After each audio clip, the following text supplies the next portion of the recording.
दोस्तों, एक जवान विधवा महिला बहुत ही तंगी से जूझ रही थी। वो आर्थिक मदद के लिए अपने ब्लॉक पर जाने का मनसा बनाती है। वो ब्लॉक पर जाने के बजाय वो तहसील में पहुंच जाती है। तहसील में जाने के बाद उसकी भेंट एक वकील से होती है। वकील इतना भ्रष्ट और अय्याश था जो कि जैसे ही इस जवान विधवा महिला को देखता है तो उसके हुस्न का दीवाना हो जाता है। दोस्तों, वो वकील जो होता है अपने चेम्बर में ले जाकर बैठाकर उसे पूरा दिन बिता देता है और उसका कोई भी काम नहीं हो पाता। जब रात हो जाती है, अब वो जो महिला थी वो मजबूर थी, अब वो जाए कहाँ। अब मजबूरन उस मजबूरी का फायदा उठाकर वो वकील उस महिला को अपने घर ले जाता है। घर ले जाने के बाद अब होता क्या है कि वो वकील जो था उसके हुस्न का दीवाना था।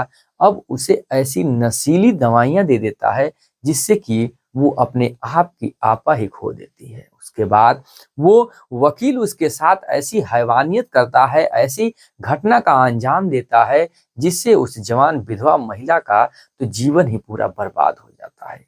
दोस्तों, आज भी समाज में ऐसे ऐसे लोग पड़े हैं जो कि ऐसी ऐसी घिनौनी वारदात का अंजाम दे देते हैं और उसके गुनाह के बारे में नहीं सोचते कि ये समाज क्या कहेगा। दोस्तों, कहानी को पूरा समझेंगे विस्तार से। छोटी सी रिक्वेस्ट है, चैनल पर नए तो चैनल को सब्सक्राइब कर लें। वीडियो हमारी अच्छी लगे तो कमेंट बॉक्स में अपनी राय लिखकर जरूर बताइएगा। तो ये कहानी है उत्तर प्रदेश के बिजनौर शहर की, जहां पर एक सुनील नाम का आदमी रहता है। दोस्तों, उसकी अभी नई नई शादी होती है जिसका नाम पूजा था। पूजा से अभी हाल ही में शादी होकर वो घर आती है और अपने परिवार को बहुत ही अच्छे से केयर कर रही थी। सुनील जो था वो एक ट्रक ड्राइवर था। वो अपने दिनों में इतना दारू का सेवन करता था कि अब जो है कि वो दारू का लती बन चुका था। दोस्तों, शादी होने के बाद उसकी एक संतान पैदा होती है जो कि एक बेटी थी। अब बेटी पैदा होने के बाद वो गम में और दारू पीने लगता है। अब वो काम भी छोड़ चुका था। दारू पीते पीते उसके किडनी और गुर्दे सारे गल जाते हैं। महज 4 ही 5 साल में वो भगवान को प्यारा हो जाता है, अर्थात वो मर जाता है। उसकी जो संपत्ति थी, जो उसके पीने से 1-2 बीघे बची थी, बाकी सब वो बेच देता है। जवान विधवा महिला अपने एक 5 साल की बेटी का सहारा लेकर अपने जीवन को गुजर बसर करने लगती है। दोस्तों, उसका पति तो मर गया था, लेकिन अभी उसकी पत्नी की उम्र महज 24 या 25 साल थी। वो इतनी खूबसूरत और जवान थी कि कोई लड़का देखकर उस पे क्यों ना फिदा हो जाए। दोस्तों, सब कुछ अच्छे से चल रहा था।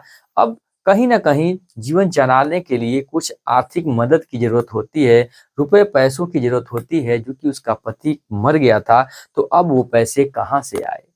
दोस्तों, अब उसे पैसों की जरूरत पड़ने लगी। अब उसकी आर्थिक स्थिति बहुत खराब थी। अब कुछ महिलाओं द्वारा पता चलता है कि क्यों ना तुम विधवा पेंशन बनवा लो, आर्थिक मदद बनवा लो, जिससे कि तुम्हारा कुछ गुजर बसर हो पाए। एक महिला कहती है कि प्रधान से जाकर मिलो, तुम्हारा पेंशन और आर्थिक सहायता हो जाएगा। प्रसाद जो प्रधान था वो एंटी था, जिसकी वजह से वो वहां जाना पसंद नहीं कर रही थी, क्योंकि वो प्रधान उसका सुनता भी नहीं। फिर कुछ महिलाओं द्वारा पता चलता है कि तुम ब्लॉक पर जाओ, वहां सारे अधिकारी मिलते हैं, तुम्हें निष्पक्ष जो है कि सारा तुम्हारा काम होगा और काम बन जाएगा। वो घर से अपनी बेटी को जो है कि लेकर निकलती है, मायके छोड़ देती है और ब्लॉक के लिए निकल पड़ती है। ब्लॉक बताने के बजाय जो वहां का ऑटो रिक्शे वाला था वो तहसील ले जाकर पहुंचा देता है। तहसील भी पास पास में 2 तहसीलें थी, तो उसे पूरब जाने के बजाय वो तहसील में पश्चिम दिशा में एक तहसील थी, वहां पहुंचा देता है। उसका हल्का भी नहीं था उस तहसील का, और तहसील के गेट पे उतार कर पैसे लेकर वो चला जाता है। विधवा महिला खुश थी कि आज हमारा काम हो जाएगा और हमारी आर्थिक स्थिति जो है वो सुधर जाएगी, कुछ ना कुछ सरकार द्वारा मुझे मदद। क्या है, जो जवान विधवा महिला थी वो तहसील के चैम्बर में घुसती है और अंदर वकीलों से मुलाकात करती है। उसका मुलाकात एक धनी राम नाम के एक वकील से होती है, जो इतना भ्रष्ट और अय्याश था कि दोस्तों अपने मुंह से मैं क्या बताऊं।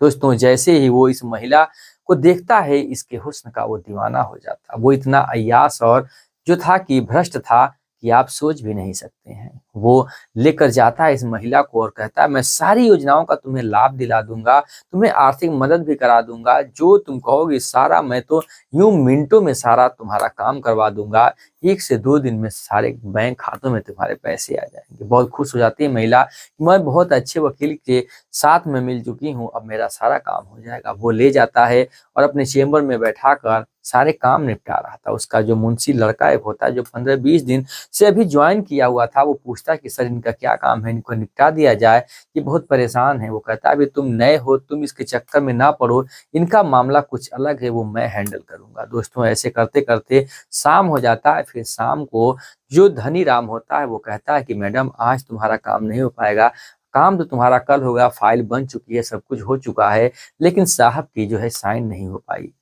झांसे में देता है, वो कहती है कि मेरा यहाँ से घर लगभग 30 किलोमीटर दूरी पे है, मैं कैसे जाऊंगी, कहाँ रहूंगी, मेरा तो कोई यहाँ है ही नहीं।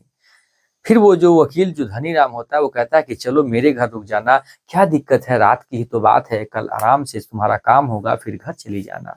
अब सोचती है कि चलो कोई बात नहीं, वकील इतने अच्छे हैं तो हम इनके घर ही रुक लेते हैं। वहां से उनकी गाड़ी पर बैठती है और उसके घर चली आती। घर आकर देखती है तो घर में तो कोई नहीं था। पूछती है कि आपकी बीवी बच्चे कहाँ हैं, कोई घर में नहीं है, घर तो सूना सूना है।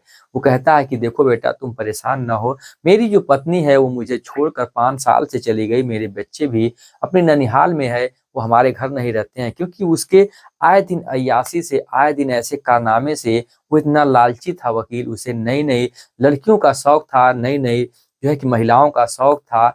वो ऐसे ऐसे जाल में फंस कर उनका यूज करता था, उसके साथ हैवानियत करता था, जिसकी वजह से उसकी पत्नी जो थी वो छोड़कर चली गई थी। अब होता क्या है, अब ये घबरा रही थी कि मैं कैसे इस घर में रात भर रहूंगी।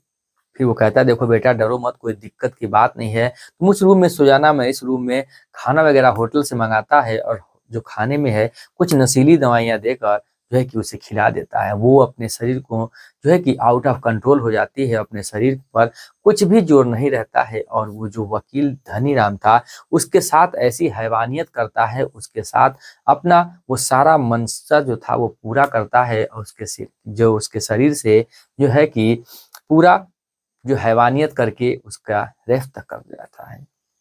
दोस्तों तब तक करता है जब तक का उसका जो है कि मन की इच्छा पूरी नहीं हो जाती। दोस्तों सुबह होता है, वो जो महिला होती है वो देखती है कि मेरे साथ ये सब क्या हुआ है, तो वो शर्म के मारे रो रही थी, सिसक रही थी। वो वकील कहता है कि देखो रो मत, तुम्हें इतना पैसों की जरूरत है तो तुम हफ्ते महीनों में आ जाया करना, मैं 1500 का मदद कर दूंगा, और ये तहसील तुम्हारी दूसरी है, यहाँ पर कोई मदद नहीं होगा। वो लड़की जो महिला होती है, जवान विधवा महिला, वो सिसकती रोती हुई पैसे लेकर वापस अपने घर की तरफ निकलती, घर पर आती है, अपने बेटी को भी जहर खिला देती है और अपने भी जहर खा लेती है। दोस्तों धीरे धीरे जब जहर का असर तेज होता है पॉइजन का, तो गांव में हड़कंप मच जाती है। लोग लेकर सरकारी हॉस्पिटल पहुंचते हैं जहां पर उसको एडमिट कराया जाता है। वहीं पर उसका जो मुंशी था वो भी पहुंचा होता है, जिसका नाम जो था कि राहुल था। वो देखता है इनको, वो भी सोच में पड़ जाता है कि कल तो ये मैम वकील साहब के चेम्बर में आई थी, इन्हें क्या हो गया। बाद में वो पता लगाता है तो पता चलता है उसकी बेटी और वो महिला जो थी विधवा महिला, दोनों जहर खाए हुए थे। मामला उसे समझ नहीं होता। जब तक वो सही होती है, 1-2 दिन में अपनी मम्मी का भी वो इलाज करा रहा था, तो उससे सारी बात वो पूछता है। जब बात पूछता है तो उसे बताने से इनकार कर रही थी, लेकिन वो फिर महिला जान जाती है कि इसका इसमें कोई दोष नहीं, तो वो सारी कहानी बताती है। जब कहानी वो सुनता है तो उसके दिल पर भी जो है कि ठेस पहुंचता है कि मेरे वकील साहब ने ऐसा क्यों अनर्थ किया, क्योंकि वो नया नया था, अपने वकील की इज्जत कर रहा था।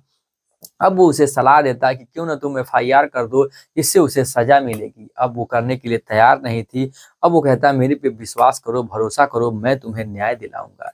ले जाकर एफआईआर करवाता है, पुलिस कंप्लेन करवाता है, विभिन्न धाराओं में उसकी जो है कि मुकदमा लिखा जाता है, और जो है कि धनी राम के पास वारंट तक आता है मुकदमा लड़ने के लिए। पता चलता है कि उसका ही मुंशी जो था वही उसका मुकदमा लड़ रहा है। 1-2 साल तक मुकदमा चलता है। उसकी पत्नी भी जो थी वो भी साथ देती है इस विधवा महिला का, और 2 साल बाद उस मनीराम को 10 साल की सजा सुनाई जाती है। मनीराम जो होता है 10 साल के लिए जेल में चला जाता है। इधर जो उसका मुंशी था उसके खिलाफ बहुत सारे वकील थे, क्योंकि उस वकील के भी बड़े बड़े लोग थे जिसपे कि दबाव आ रहा था। और मनीराम एक जो है कि उसका प्रेशर बहुत था। उधर उसके जो मुंशी था राहुल था, उसके पास भी बहुत प्रेशर आते थे, धमकियां तक आती थी, लेकिन वो एक ना सुना और उस महिला को न्याय दिलाकर ही छोड़ा। समय गुजरा, अब तो मनीराम जेल जा चुका था और उसकी जो पत्नी थी उसे भी खुशहाली थी कि मेरे पति को सजा मिल चुकी है। अब उसी के कहने पर राहुल और वो जो जवान विधवा महिला थी, दोनों लोग एक दाम्पत्य जीवन के रूप में दोनों फिर से पुनर्विवाह करते हैं और जीवन में खुशहालियों का आगमन होता है। क्योंकि 1-2 साल के उस पीरियड में दोनों के प्रति लगाव बढ़ चुका था, दोनों के अंदर प्यार की उस भावना जाग चुकी थी, जिससे वो लोग अपना इच्छा जाहिर किए और एक बंधन में बंध जाते हैं। दोस्तों, आज भी वो खुशहाल हैं जीवन में और अच्छे से उनका जीवन चल रहा है और मनीराम जैसा वकील आज भी जेल की सलाखों में सड़ रहा है। दोस्तों, कहानी सुनाने का मकसद हमारा किसी के भावनाओं को ठेस पहुंचाना नहीं, बल्कि आपको जागरूक करना कि घटना किसी के साथ हो सकती है, लेकिन अंजाम उसका बुरा ही होगा। फिर मिलेंगे ऐसी इंटरेस्टिंग और इमोशनल कहानी लेकर। जय हिंद, जय भारत, वंदे मातरम।